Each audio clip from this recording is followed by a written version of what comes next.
La Russie pensait que son avancée lente mais régulière lui permettrait de gagner la guerre en Ukraine. Elle n'avait aucune intention de jouer le lièvre dans cette course. La Russie était plus qu'heureuse d'être la tortue, même si elle avançait si lentement que même ce célèbre reptile en rougirait. L'Ukraine a brisé la carapace de la tortue. Grâce à une nouvelle tactique, l'Ukraine a percé le front russe à Zaporijia. Elle a réalisé une percée de 35 km, en une seule offensive brutale, ce qui va laisser Vladimir Poutine se demander « Mais qu'est-ce qui vient de se passer ?» La nouvelle de cette offensive vient de United 24 Media, qui a déclaré le 12 octobre que les troupes d'assaut spécialement créées par l'Ukraine ont fait exactement ce pourquoi elles ont été conçues. Ils ont repoussé les défenses russes, exerçant une telle pression que ces défenses se sont effondrées au point que l'Ukraine a pu libérer un village. Mali. Shabaki accueille le 24e bataillon d'assaut indépendant ukrainien, appelé bataillon d'assaut indépendant ukrainien, qui opère avec le 33e régiment d'assaut indépendant ukrainien. Ces unités ont anéanti les forces russes à Mali-Shabaki, permettant de reprendre le village et d'y hisser le drapeau ukrainien. On le voit dans une vidéo Facebook annonçant la libération de Mali avec un message.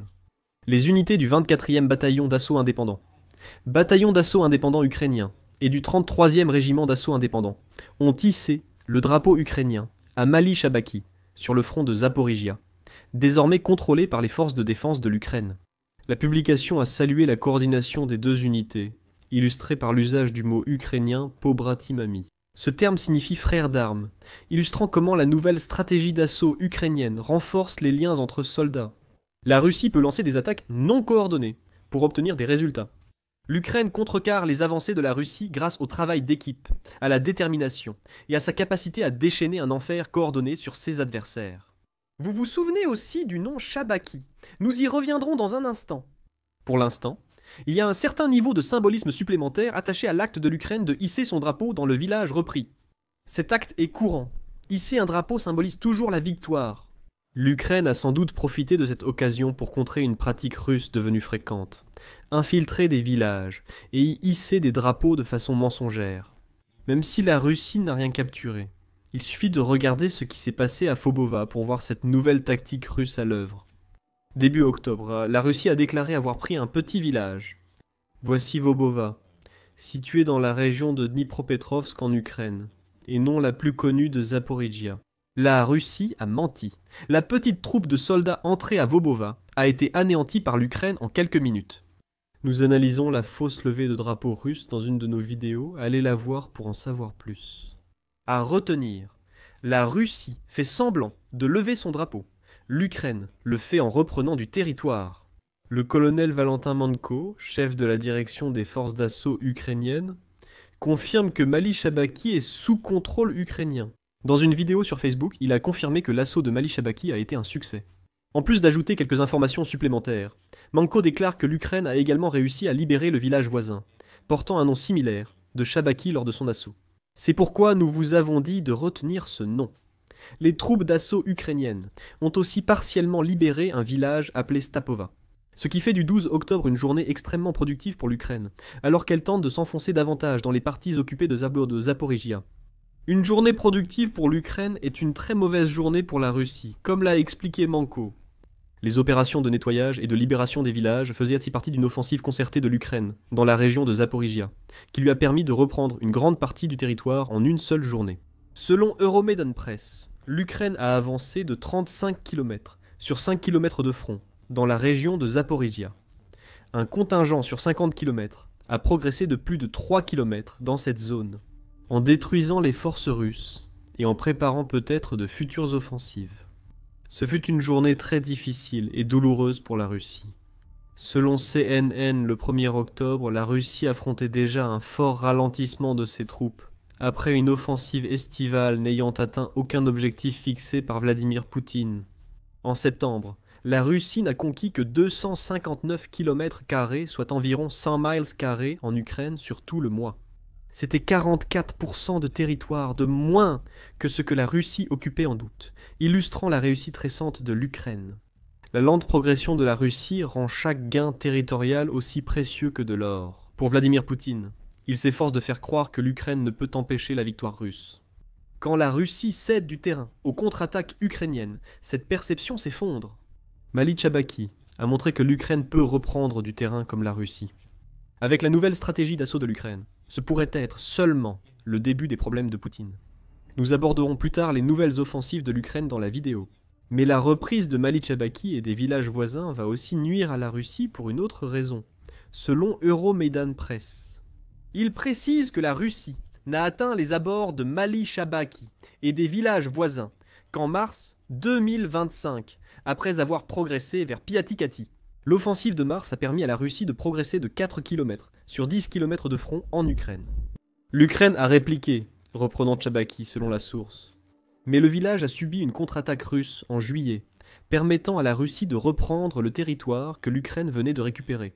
Ce n'était donc pas une simple contre-offensive ukrainienne. C'était le point final d'une phrase interminable commencée en mars cette année. Les allers-retours autour de ces villages sont terminés, du moins pour l'instant, et c'est l'Ukraine qui en sort victorieuse. En apparence, ce que l'Ukraine a réalisé le 12 octobre paraît modeste. Libérer quelques villages, c'est formidable.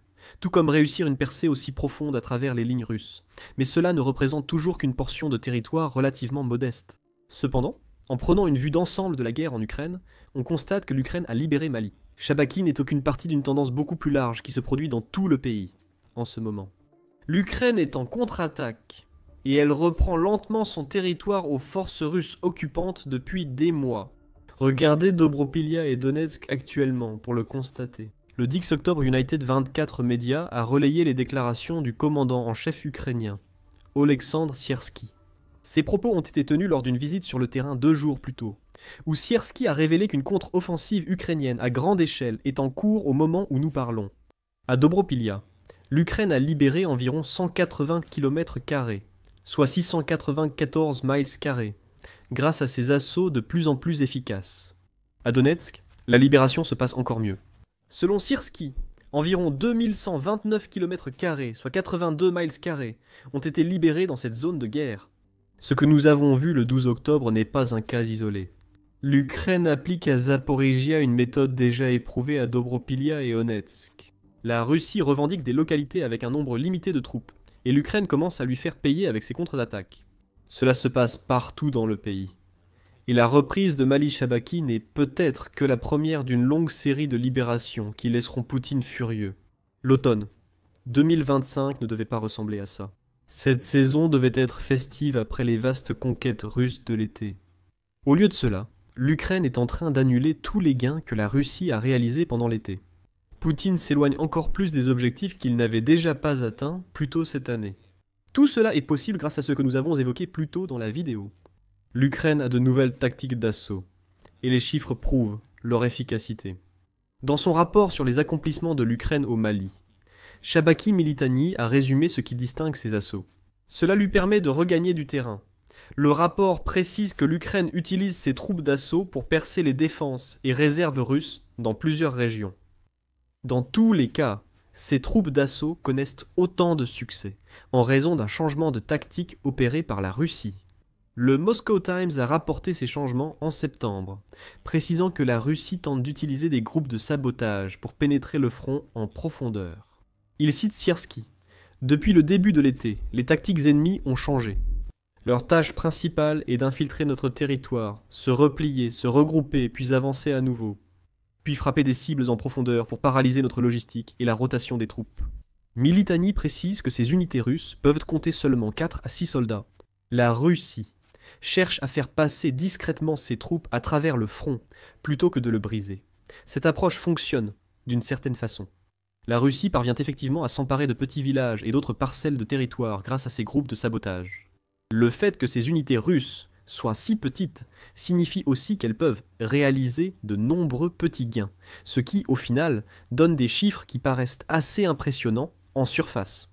Cependant, le revers de la stratégie de la Russie est en train d'être révélé par l'Ukraine en ce moment. De petites unités ne peuvent pas vraiment s'établir durablement pour construire des défenses empêchant l'Ukraine de contre-attaquer. Les unités d'infiltration russes, sans soutien blindé, créent des brèches trop étroites pour empêcher l'Ukraine de les refermer vite. Après la fermeture des brèches, les soldats russes sont encerclés et privés de ravitaillement ou de renforts.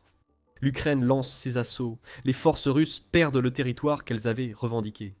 L'Ukraine a créé une nouvelle branche de son armée pour mener ses assauts de reconquête. Elle fonctionne différemment des forces d'assaut aériens, ou détachements spécialisés d'hélicoptères de la voie selon Sierski. Les troupes d'assaut aériens sont une unité d'infanterie d'élite capable d'attaquer, de défendre et de mener des raids, affirme le commandant en chef de l'armée ukrainienne.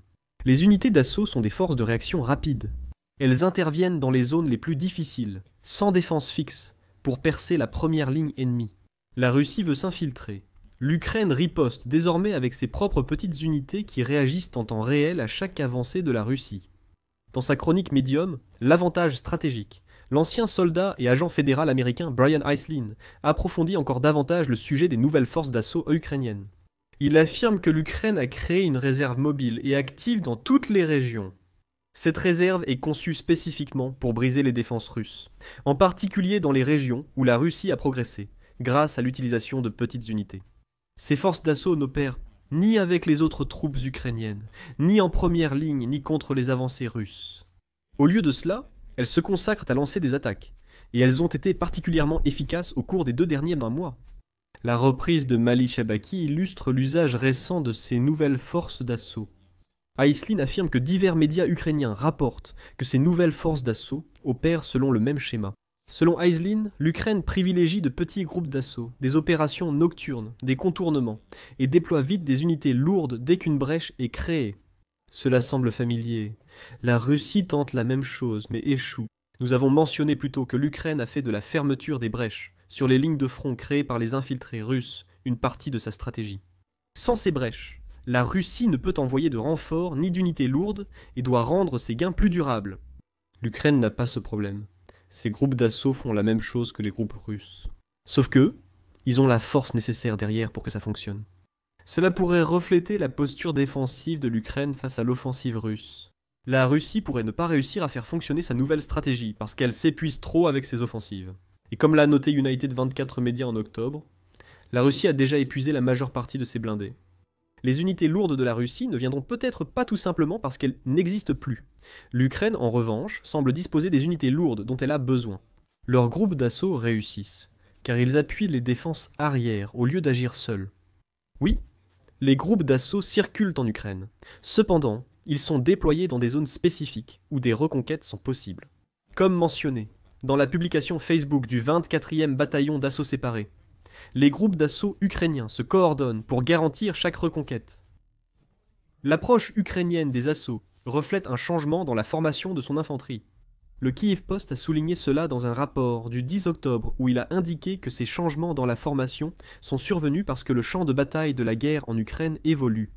Le média souligne que les drones sont devenus la principale menace dans la guerre, ce qui a conduit les unités d'infanterie à rester souvent à l'intérieur de tranchées fortifiées, plutôt que de lancer les assauts généralisés qu'elles menaient auparavant. C'est un défi qui touche les deux camps. Selon Army Technology, les drones causent aujourd'hui jusqu'à 80% des pertes de la guerre, rendant pratiquement impossible les grandes offensives que la Russie avait l'habitude de privilégier. Il y a trop de véhicules sans pilote capables d'éliminer troupes et blindés pour que ce type d'assaut soit viable en effectif et matériel. L'Ukraine subit aussi la prolifération des drones, la Russie employant de nombreux modèles cause à fibre optique et à vue à la première personne. D'où les petites unités d'infiltration russes et les nouveaux groupes d'assaut ukrainiens également réduits. Pourtant, c'est l'infanterie qui doit reprendre le territoire, comme le rappelle le Kyiv Post, car les drones ne le peuvent pas encore. Le média souligne que la nouvelle formation d'infanterie ukrainienne a changé l'approche du pays envers la guerre d'infanterie. Les évolutions de l'armement ont changé la donne. Les forces ukrainiennes n'utilisent plus les anciennes armes soviétiques pour s'entraîner. Les armes occidentales sont devenues la norme, et l'Ukraine les utilise pour renforcer l'efficacité de ses soldats. Comme le raconte un soldat avec le nom de guerre Tchassik au Kyiv Post, les gars sont devenus plus performants, aussi bien sur le champ de tir qu'au combat. Ils sont devenus plus... efficaces. Sans entraînement, ce sera extrêmement difficile au combat. Des soldats plus efficaces mènent aussi à une meilleure coordination. L'entraînement principal de l'Ukraine consiste maintenant à faire travailler ses unités d'infanterie en petits groupes. Ils tirent depuis différentes distances avant de se replier vers un point de regroupement. Ces exercices paraissent adaptés aux nouvelles forces d'assaut ukrainiennes. Ces petites unités s'infiltrent, tirent sur les troupes russes, les éliminent, puis laissent les unités lourdes ukrainiennes reprendre le territoire. La formation de l'infanterie ukrainienne vise la précision et la rapidité, et l'impact de cette méthode apparaît déjà sur le champ de bataille. L'Ukraine emploie ses tactiques en défense et en attaque. Le Kiev Post a parlé à un autre soldat avec le nom de Guerre Chamblala, qui a donné plus d'explications. Chaque exercice vise la survie individuelle et collective. Un petit groupe peut causer plus de dégâts qu'une compagnie d'infanterie. Notre principe d'entraînement s'appelle « soldat isolé sur le terrain », explique Shambhala. Une personne mobile, maîtrisant le camouflage et son arme, anticipant l'ennemi, peut frapper et se replier plusieurs fois. Ainsi, un petit groupe mobile et résistant peut retenir l'ennemi. Encore une fois, l'Ukraine prouve son adaptation face aux actions russes. Les tactiques d'entraînement que l'Ukraine utilise pour défendre son territoire sont désormais reprises par ses groupes d'assaut pour regagner du terrain. Pour le Mali, Shabaki Ukraine souhaite aussi récupérer tout territoire à Zaporizhia, en raison des actions russes à la centrale nucléaire. La Russie a pris cette centrale au début de la guerre et la contrôle depuis. Il semble maintenant que la Russie essaie de couper cette centrale du réseau ukrainien, et elle y parvient. Le Kyiv indépendant a rapporté le 12 octobre que la Russie a délibérément coupé la connexion entre le réseau électrique ukrainien et la centrale nucléaire de Zaporizhia, une mesure sans précédent. Il n'y a pas eu de découplage intelligent dans ce cas. La Russie aurait littéralement coupé le cordon en frappant une ligne électrique le 23 septembre. Depuis, la centrale fonctionne sur des générateurs diesel de secours. C'est extrêmement dangereux, et cela semble indiquer que la Russie tente de connecter la centrale à son propre réseau électrique, comme l'a déclaré le ministre des Affaires étrangères ukrainien, Andrei Tchibaya, dans un message publié après coup. C'est aussi une tentative de vol d'une installation nucléaire ukrainienne à usage pacifique. Les actions illégales de Rosatom violentent les protocoles de sûreté nucléaire internationaux, enfreignent la licence ukrainienne et risquent de provoquer un incident nucléaire, selon Sebaya. Ces actions russes donnent une nouvelle perspective à Mali-Tchabaki. Ce n'est peut-être qu'un petit village de Zaporizhia libéré par l'Ukraine, mais cela prend tout son sens dans le contexte régional. Une progression de 3 km sur 5 de front est une étape majeure pour l'Ukraine. Cela rapproche un peu plus les forces du pays d'une centrale nucléaire que la Russie maltraite, au point où cela pourrait provoquer une catastrophe nucléaire. L'Ukraine doit empêcher cela, d'où l'intensification probable de ses assauts à Zaporizhia dans les prochains mois. La nouvelle stratégie de l'Ukraine y fonctionne ailleurs, notamment à Dobropilya et Onetsk. Mais c'est peut-être à Zaporizhia que l'Ukraine devra pousser le plus fort pour empêcher la Russie de commettre une erreur stupide. Avec trop de centrales nucléaires, les forces ukrainiennes pourraient bientôt être soutenues par un nouveau type de drone, qui infligera encore plus de dégâts aux défenses russes. Des essaims de drones contrôlés par l'intelligence artificielle pourraient bientôt voir le jour après que la Lituanie a donné à l'Ukraine une arme expérimentale incroyable. Regardez notre vidéo et abonnez-vous à The Military Show pour suivre les dernières adaptations de l'Ukraine face aux tactiques russes.